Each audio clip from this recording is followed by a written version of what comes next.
안녕하세요. 현재 경기도에 거주하고 있는 30대 직장인 남성입니다. 제가 괴들남님께 제보할 내용은 대학생 시절 겪은 무서운 경험담인데 많은 분들이 경각심을 가졌으면 하는 바람에서 사연을 보내게 되었습니다. 정확한 연도는 기억이 안 나지만 대략 10년도 더 지난 일입니다. 그 당시 저는 군대를 갓 전역한 대학생 신분이었고 학교를 복학하기 전 2주 정도 시골살이를 경험하고자 충북에 있는 할머니 댁에 내려가게 되었죠. 저 혼자서 내려간 건 아니고 저와 절친이었던 학주라는 친구와 함께 내려갔었는데 학주는 도시에서 나고 자란 탓에 시골 생활을 굉장히 동경하던 친구였습니다.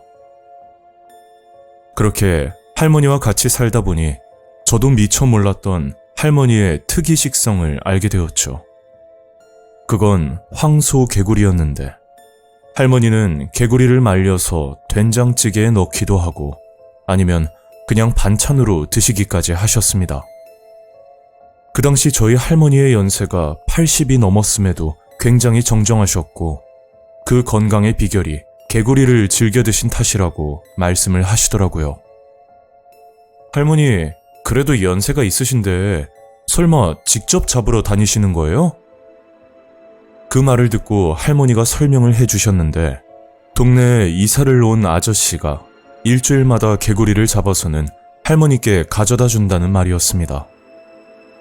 누군지는 잘 모르겠지만 참 친절하고 고맙게만 느껴졌고 기회가 되면 인사라도 드려야겠다는 생각이 들더라고요.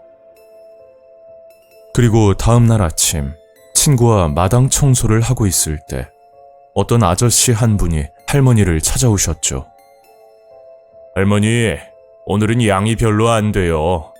그래도 혼자 계시니까 이것도 충분할 거예요. 아이고, 뭘 또 이렇게 가져왔어? 그분은 할머니가 말씀하셨던 개구리를 잡아준다는 동네 아저씨였는데 첫인상이 굉장히 좋으신 편이었습니다.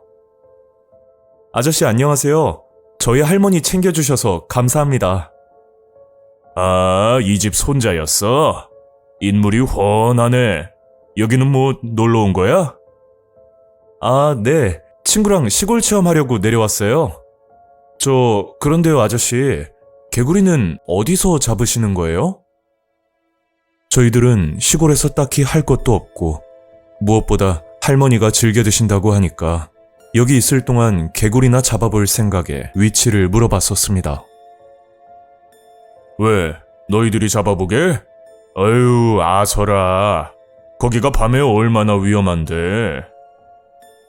아저씨의 말은 밤마다 동네 저수지 근처에 크고 작은 사건 사고가 워낙 많이 일어나는데 특히나 길이 익숙치 않은 사람들은 밤길이 굉장히 위험하다는 말이었습니다. 그렇다고 낮에 가자니 발견하기가 힘들고 한 가지 방법은 아저씨를 따라가는 것밖에 없다고 생각했죠. 그럼 아저씨, 혹시 개구리 잡으러 가실 때 저희도 따라가도 돼요? 아유, 그냥 집에 있어. 따라 나가면 고생만 하지 뭐. 아저씨는 극구 저희를 말렸고 그 말을 듣고 있던 할머니까지 걱정을 하셨습니다. 그리고 그날 밤 저녁을 먹고 할머니는 먼저 주무셨고 저희들은 작은 방에서 누워 있었는데 이대로 잠들기가 심심하기도 하고 뭔가 아쉽더라고요. 학주야, 우리 나가서 개구리나 잡아볼래? 야, 아까 못 들었어? 아저씨가 위험하다잖아. 그럼 위험한 곳은 가지 말고 저수지역 풀숲으로만 다녀보자. 결국 학주는 저와 함께 밖으로 나왔고 각자 랜턴 하나씩과 그리고 뜰채를 챙겨 저수지 풀숲으로 향했습니다. 저희가 풀숲에 도착했을 때 개구리 소리와 벌레 소리 말고는 아무 소리도 들리지 않을 만큼 고요한 분위기였죠. 그렇게 둘이서 풀숲을 걷고 있는데 저희가 서 있던 위치에서 바라봤을 때 저수지 주변으로 하얀색 불빛 하나가 깜빡거리고 있더라고요. 자세히 보니까 불빛이 꺼졌다 켜졌다를 반복하면서 마치 신호를 보낸다는 느낌을 받았습니다. 그걸 보고 저희들은 그 불빛을 가만히 쳐다보고 있었는데 그때 어디서 나타났는지는 모르겠지만 낮에 봤던 동네 아저씨가 저희 뒤에 서 있는 겁니다. 너희들 참 말 안 듣는다. 내가 분명 위험하다고 했냐 안 했냐? 확 물에 빠져 죽어볼래? 어? 앞으로 또 너희들 맘대로 행동하면 내가 갈기갈기 찢어버린다. 알겠냐?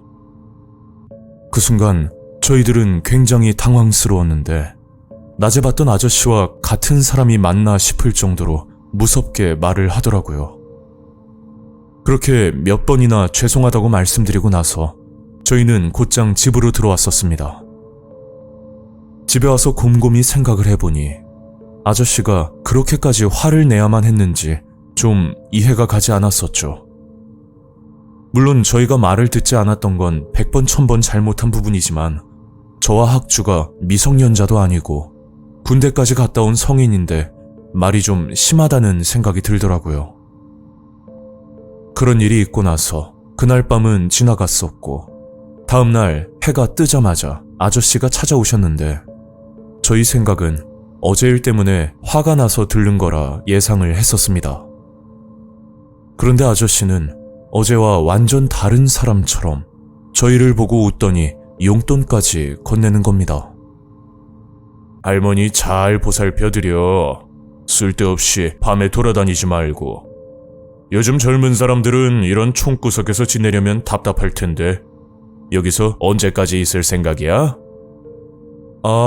원래 계획은 2주 정도 있으려고 했는데요. 제 친구가 다음 주에 일이 있다고 해서 그냥 이틀 밤만 보내고 올라가려고요. 뭐 그런 이야기를 하고서 아저씨는 돌아갔고 저희들은 180도 달라진 아저씨의 모습에 당황스럽기만 했었습니다.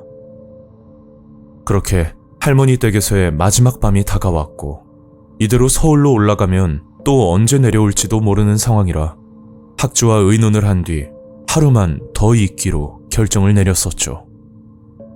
그리고 그날 밤 아저씨의 눈치가 보이긴 했었지만 그렇다고 집에만 있는 건 너무 답답하기도 해서 저희는 장비를 챙겨 밤 낚시를 하기로 했었습니다.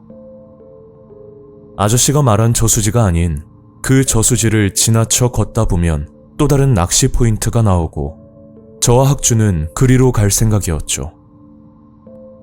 그렇게 둘이서 저수지 풀숲을 지나쳐 걷고 있었는데 저희가 며칠 전에 봤던 하얀색 불빛이 또 보이더라고요.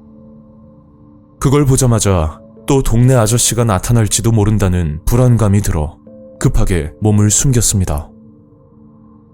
뭐 죄를 지은 건 없지만 앞전에 욕을 심하게 들었던 기억 때문에 자꾸만 눈치가 보이더라고요. 근데 그 불빛이 계속 깜빡거리더니 나중에는 아예 불이 꺼져버렸는데 그때쯤 풀숲 뒤편에서 택시 한 대가 들어오는 겁니다. 어두워서 잘 보이진 않았지만 택시 기사가 차에서 내려 개구리 울음소리를 따라 하는데 도저히 이해하기가 힘든 행동이었죠. 그리고 잠시 뒤 택시 주변으로 어떤 남자가 다가와 둘이서 대화를 주고받았고 너무 고요한 상황이라 말소리는 명확하게 들렸는데 그 목소리를 듣자마자 너무 소름이 끼치고 온몸이 떨리더라고요. 그건 동네 아저씨의 목소리였고 누가 봐도 이상한 말들을 하는 겁니다. 오늘은 몇 살이야? 내가 보기에 한 20대 후반에서 30대 초반? 그 정도로 보이는데? 와, 그럼 A급이네. 수고했다. 그리고 아저씨는 택시 뒷자리에 올라타더니 한참 동안 나오지 않았고 저는 뭔가 불길한 느낌에 곧장 경찰에 신고를 했었습니다. 그런데 한참이 지나도록 경찰은 도착하지 않았고 재차 전화를 걸었더니 정확한 저수지 위치를 몰라서 조금만 기다려달라는 말만 반복하더라고요. 그러던 사이 아저씨는 택시에서 내렸고 그 택시는 반대편으로 사라졌는데 그제야 경찰차가 도착을 했었습니다. 누가 보면 마치 기다렸다가 나타난 듯이 황당한 타이밍이었고 저희들은 풀숲에서 나와 지금까지 목격한 일들을 경찰에게 털어놓았죠. 아저씨도 경찰차 사이렌 불빛을 보고 당황한 듯 뛰어왔었고 저희가 하는 말들을 듣고서는 기가 막힌다는 표정으로 말을 하더라고요. 아, 진짜 어이가 없네. 저 김순경, 이게 말이 된다고 생각해?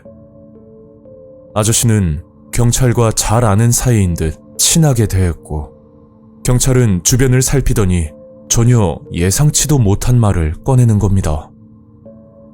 여기 놀러온 학생들 같은데 이런 식으로 장난치면 안 돼요.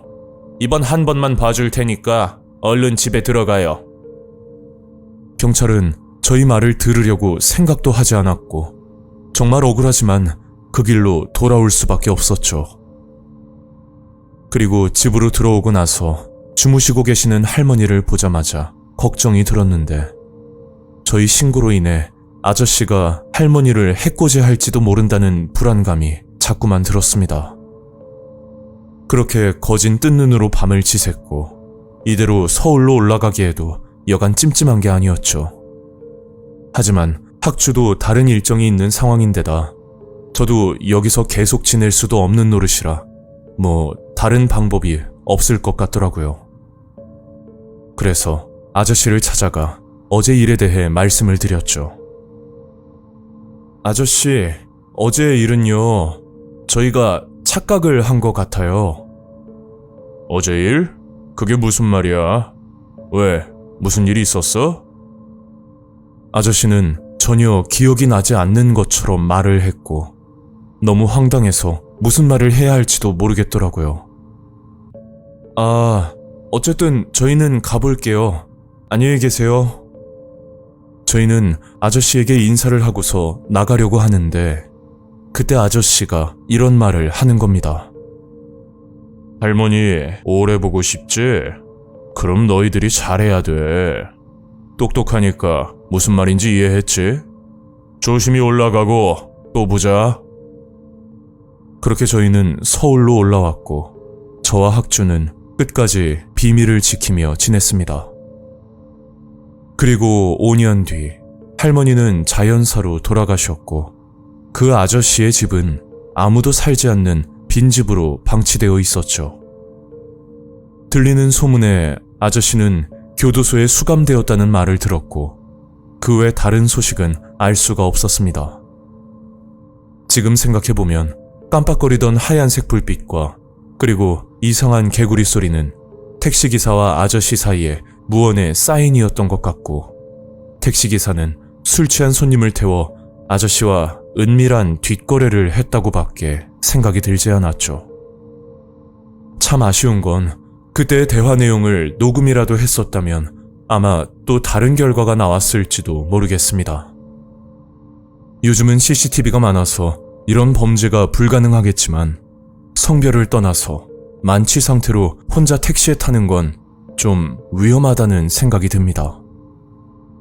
아직도 어딘가에서 개구리 소리만 들리면 그때 일이 떠오르는데 제가 피해를 입은 당사자는 아니지만 그런 사건을 직접 목격한 사람으로서 이런 일은 두 번 다시 일어나지 말았으면 하는 바람입니다.